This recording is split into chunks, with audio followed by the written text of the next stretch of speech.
Hey guys, excuse the wind. Welcome back to Thunderdome Homestead. I'm filming in a top secret location.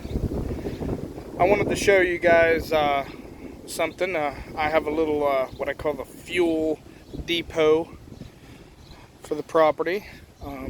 There's stuff when people are thinking about doing stuff like this, there's a lot of things they don't know. And there's stuff that I didn't know before I started this process, and I'm gonna teach it to you. So this doesn't look like much of anything, does it? You know, just looks like a little, I don't know, thing.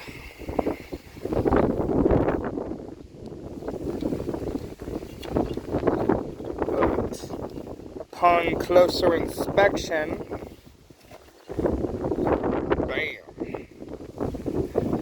this is my fuel storage. I have 55 gallons of gasoline stored in here. So I'm going to give you a little tour on this. So you have the drum that originally housed oil in it, which was cleaned out really good and refilled. You have, this is what it comes out of. And here is your pump, which I am not going to unlock for the sake of this video.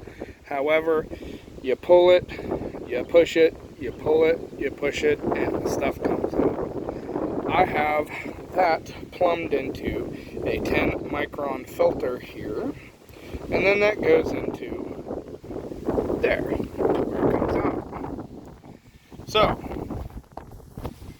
one of the big things that people do not know or realize about doing this is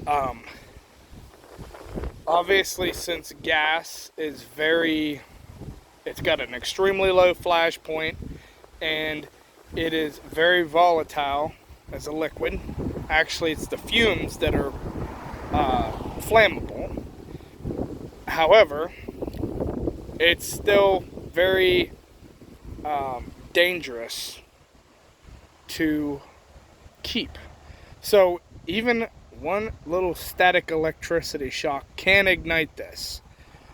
This is where this part comes in. Okay. So as you can see here, I have a ground rod drove into the ground. And this ground wire comes to an alligator clip that is clipped onto the drum itself.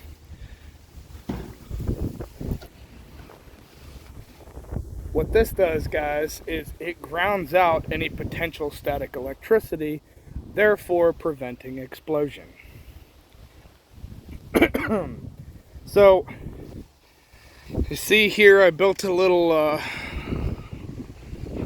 thing around it. It's got a chunk of tin roof there. And then obviously that's to keep the water off the top and out of it. And then to keep prying eyes away,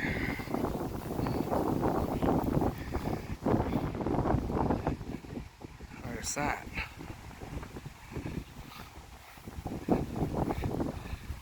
Some people can still know and see what's going on here, but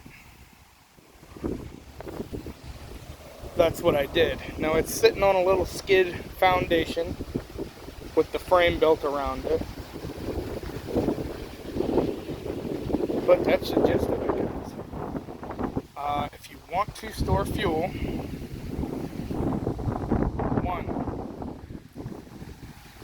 definitely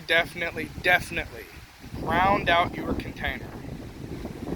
That is a safety, that is imperative for safety. 2, you want a good filter. I would say 10 is probably the best. If absolutely at worst comes to worst, 30 micron, but I would much rather go 10.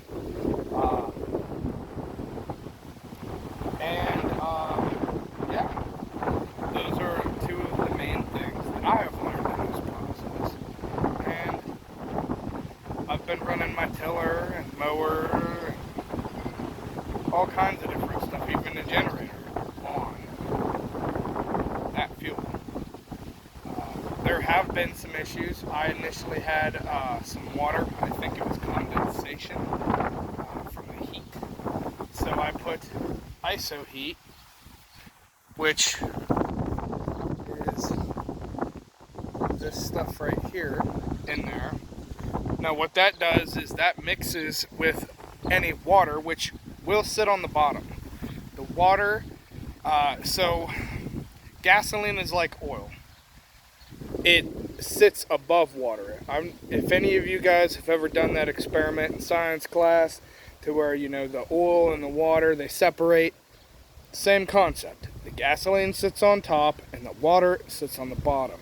Condensation from the inside of the barrel due to temperature fluctuations and things like that can cause water to be in there.